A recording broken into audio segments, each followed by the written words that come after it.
이제 같이 봅시다. 자, 2기 확정신고 기간 부가세 신고서 작성하는 거죠.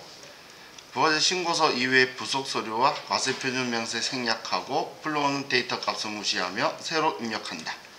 자, 그럼 먼저 부가가치세 신고서 2기 확정 기간인 10월부터 12월. 자, 첫 번째 매출 자료는 전자세금 계산서 과세 매출액이니까 1번 칸에 4억 5천만 원이 들어갈 거고, 두 번째는 신용카드 과세 매출액이 3천만 원이니까 3번 칸에 부가세 별도죠.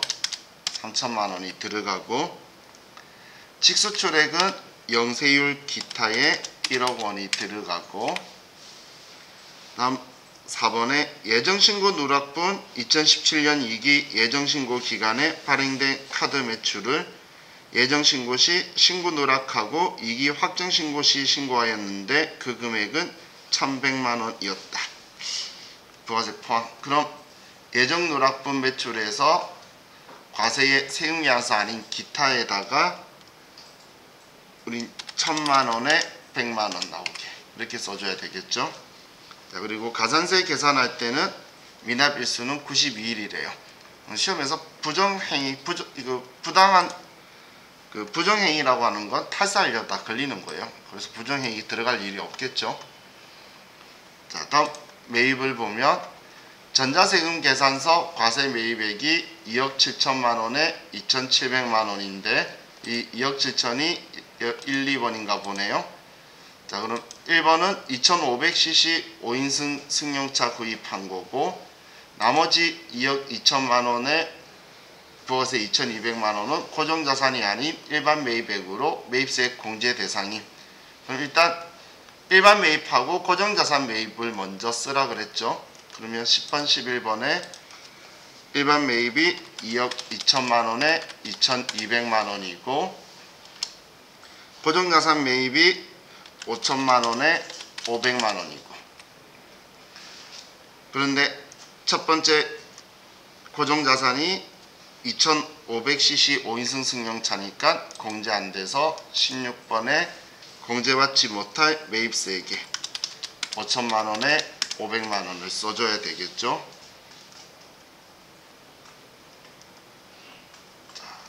다음 현금 영수증 과세 매입액 공급가액 1000만 원에 부가가치세 100만 원이고, 전부 고정자산이 아닌 일반 매입액으로 매입세 공제 대상임. 그럼 14번 클릭해서 신용카드 일반 매입에 가서 1000만 원에 100만 원이다. 이렇게 써줘야 되겠죠. 그럼 이제 입력은 끝났고, 자, 누락한 거에 대한 납부수액이 100만 원이네요. 그럼 100만 원 가지고 가산세 클릭해서 과소초과환급 일반에 100만 원 쓰고, 그럼 10% 하면 10만 원이고 75% 감면하면 25,000원이 되겠죠. 그래서 얘는 25,000원이고 납부 불성실은 100만 원인데 곱하기 2.5 나누기만, 이게 하루이자가 250원이라는 거예요. 곱하기 92일 하면 23,000원이 나오네요. 자, 이렇게 하면 이제 나머지 부가세 신고는 서류로 제출하였음. 이 말은 전자신고세 공제 아니란 이야기죠. 그럼 이렇게 하시면, 자, 얘는 끝났네요. 자, 딱 세액이 2,604만 8천 원을 납부하도록 나왔죠.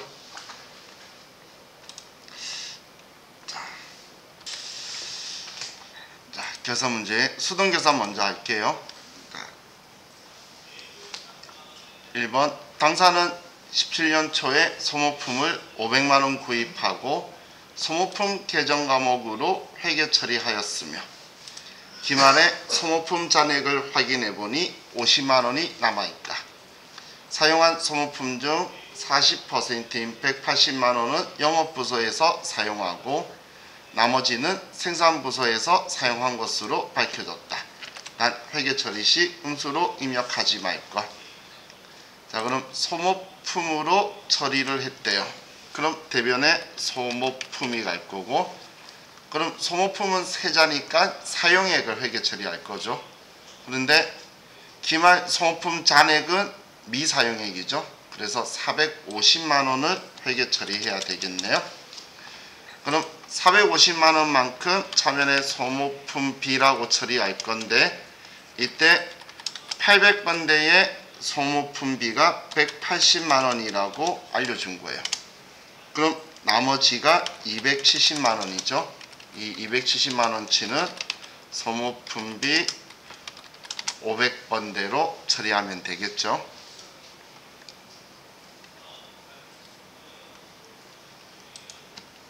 자, 다음 2번. 당사는 단기 매매 차입 목적으로 주식회사 코스파에 시장성이 있는 유가증권 1000주를 다음과 같이 매입하였다. 기말 시가는 주당 33,000원이고 단기말까지 해당 주식의 매매 거래는 없었다.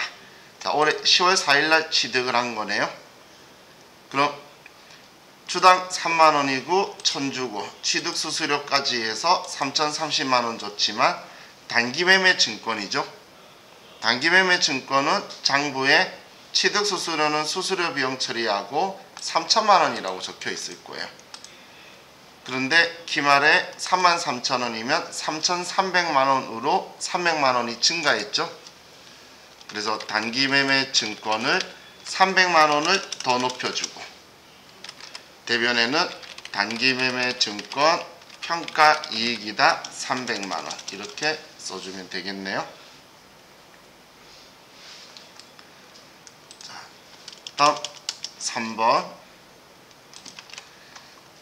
당사는 매년 유형자산을 재평가 모형에 따라 인식하고 있으며 2017년 12월 31일에 보유하고 있던 토지를 감정평가한 결과 아래와 같이 평가액이 산정되었다.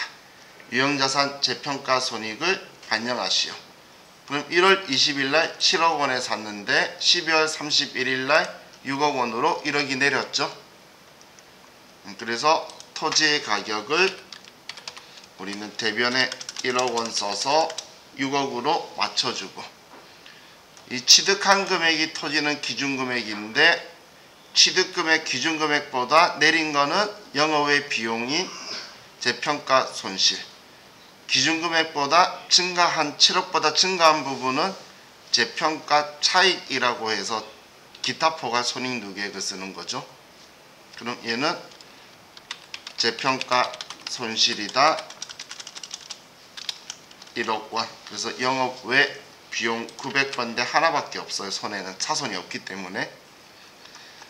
다음 4번은 외상매출금 잔액에 대해서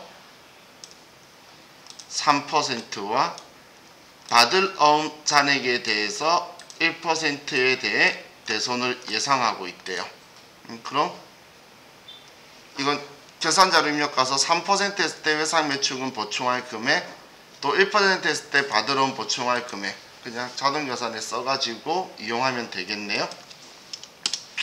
얘는 필요 없고. 자, 다음 5번. 단기 법인세는 330만원으로 확정되었다.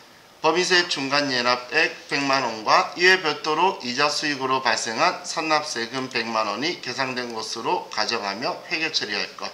이렇게 적혀 있으면 계산자료 입력에 선납세금 200만원 보일 거예요. 그럼 제가 전에 이렇게 하자라고 했죠. 자동계산할 때 선납세금은 그대로 좌측 금액을 입력하라고 그랬어요. 그러면 지금 여기에서는 200만원 적혀 있을 거예요. 그죠? 그리고 추가 계상액에는 그럼 내년에 3월 달에 추가로 납부할 거. 그럼 문제에 있는 우리 총 법인세 빼기 선납세금 한 금액 있죠? 얘를 입력을 할 거예요. 그럼 금액은 130만원이라고 써주면, 이렇게 쓰면 전표 추가했을 때 이렇게 분개해 줄 거라는 거예요. 차변에 법인세 비용 330만원, 대변에 선납세금 200만원, 나머지 130만원은 미지급 세금이다. 이렇게 분개를 컴퓨터가 해줄 거예요. 그런데 계산자료 입력에 200만원 쓰고 130 쓰면 되는데 이게 기억이 안 나고 하시는 분은 이 분개를 그냥 기억해서 수동 계산을 해버리세요. 여기에 200만원을 안 쓴다든지 추가 계산액에 이상한 숫자를 쓰고 있다. 내가 봤더니. 그럼 계산자료 입력을 사용할 줄 모르는 거죠. 그 부분에 대해서는. 그러면 이걸 그냥 기억하시는 게 훨씬 더 여러분들이 좋을 것 같아요. 자, 그럼 먼저 1, 2, 3번만 수동계산부터 할게요. 항상 수동계산부터 하고 계산자료 입력해야 되죠. 일반전표 12월 31일 날 대변의 소모품 450, 차변의 소모품비 180만원, 차변의 500번대 소모품. 다음 단기매매증권, 단기매매증권 평가이익 300만원. 대변의 토지 1억을 낮추고 재평가 손실로 처리하면 되겠죠. 자,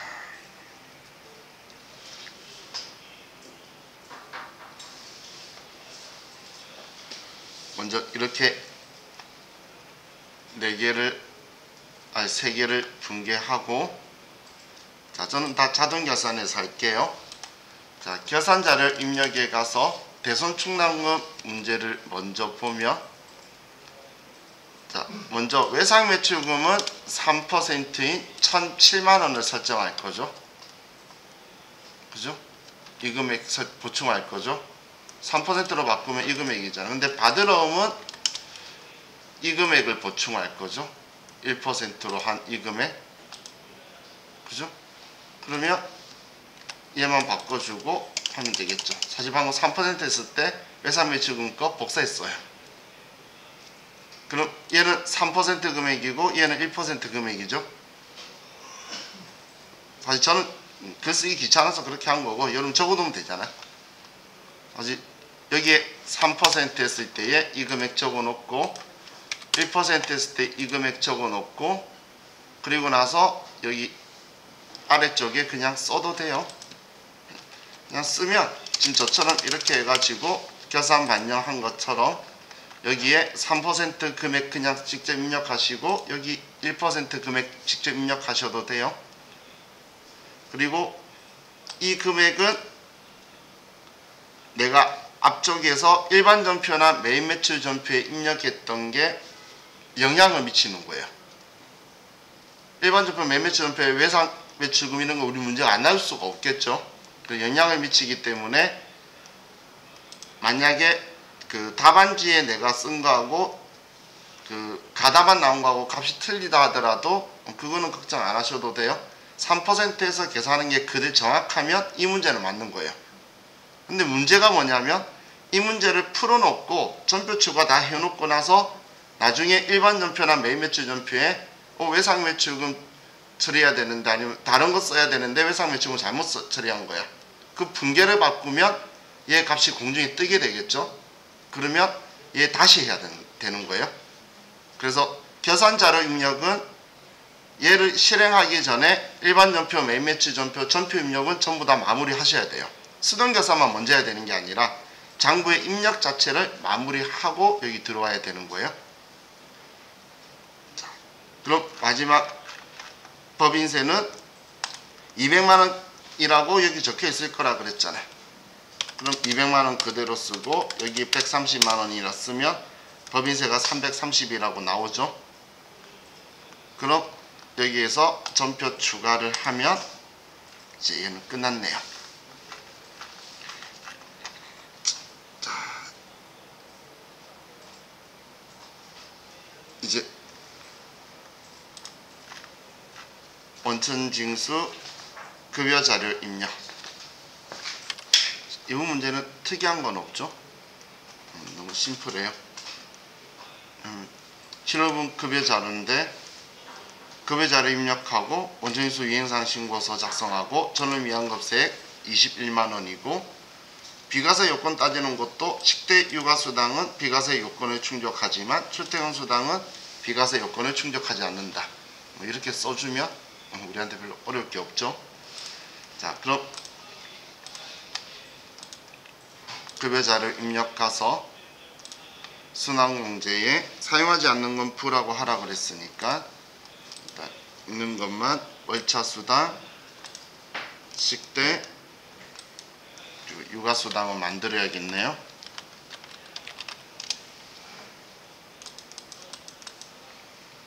그리고 출퇴근 수당은 과세로.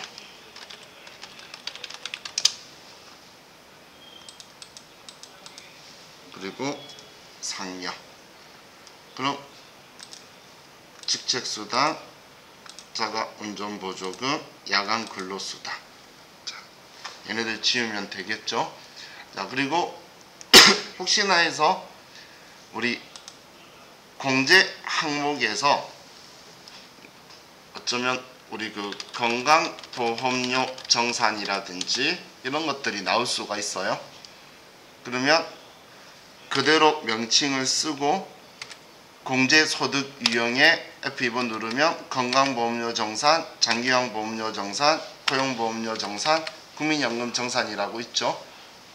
이걸 이렇게 선택을 해서 다 만들어 주시면 돼요. 저는 지금 안 나오게 하려고 그냥 V라고 했는데 왜냐면 지금 이거 하는 시기거든. 그러면 문제에서 공제예가 나와 있으면 아시죠? 지금 올해 1월 1일 거부터 지금 이 이전 것까지 금액을 이제 저 소급해 가지고 정산을 하는 거예요. 왜냐면 전년도 대비 거에서 그대로 징수하다가 올해 소득이 높아질 수도 있고 낮아질 수도 있죠. 그럼 그거 반영분에 대해서 소급하는 행동을 이제 지금부터 10월달 사이 안에 일어나기 때문에 아마 얘가 나올 수도 있어서 혹시 나오면 이렇게 쓰시란 이야기예요. 명칭 그대로 쓰고 공제 유형에서 얘를 선택하시면 돼요. 자, 7월분이고 7월 말일 31일 날 자, 김한국 씨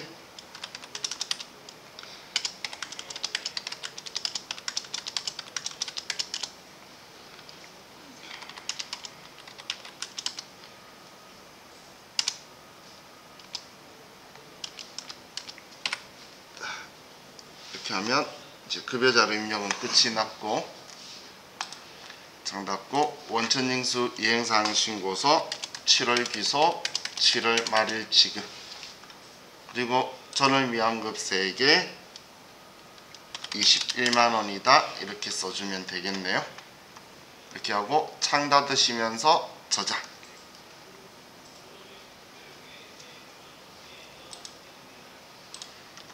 자, 다음 이제 연말정산 문제.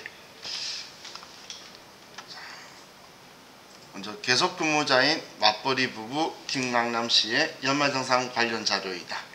연말정산 추가자료 입력 메뉴에서 세부담 최소화를 가정하여 보험료, 의료비, 교육비, 기부금, 신용카드 공제와 관련한 연말정산 입력하시오. 부양가족은 모두 생계를 같이 하고 있으며 인적 공제 관련 사항은 생략하고 작성하며 부양가족의 소득 공제 내용 중 김강남이 공제받을 수 있는 내역은 모두 김강남이 공제받는 것으로 한다. 먼저 아버지는 사업소득 금액이 200만원 있으시네요. 그죠?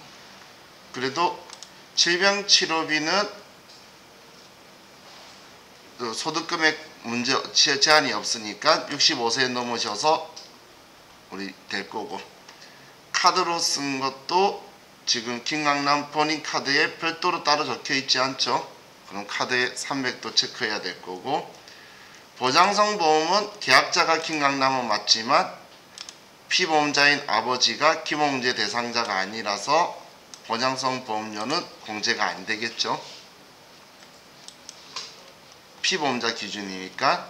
자, 어머니는 뭐 소득 없으시니까 종교단체 기부금 되고 본인은 세대주고 질병 치료 목적 본인 의료비 200만원을 카드로 결제했어요. 본인 의료비 200, 또 신용카드에 200을 더할 거고 이중공제 되니까 하늘교회 헌금도 되고 공제 대상 지불카드 사용액 270만원에서 해외 사용액 300만원을 빼주고 그러면 2,400만원만 될 거고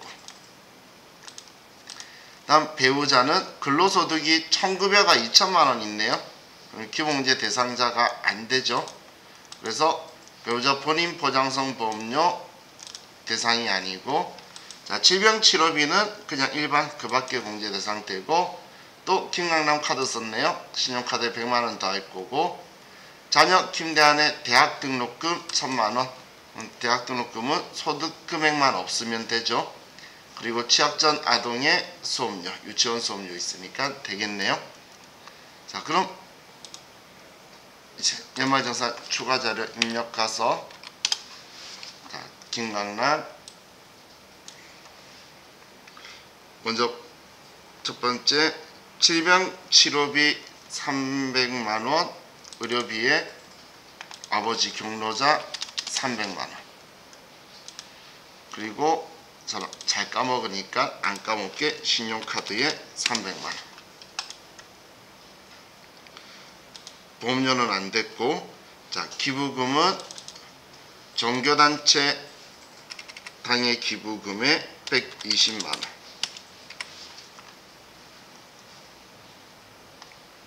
다음 의료비는 본인 거의 의료비 200만원 본인 200만원 더하면 500만원이고 신용카드 썼기 때문에 신용카드에서도 200만원 더해서 500만원이고 하늘교회 헌금은 여기 160만원 더하면 280만원이고 다음 공제대상 지불카드 사용액 7천만원 2,700만원 중에 300 빼고 2,400만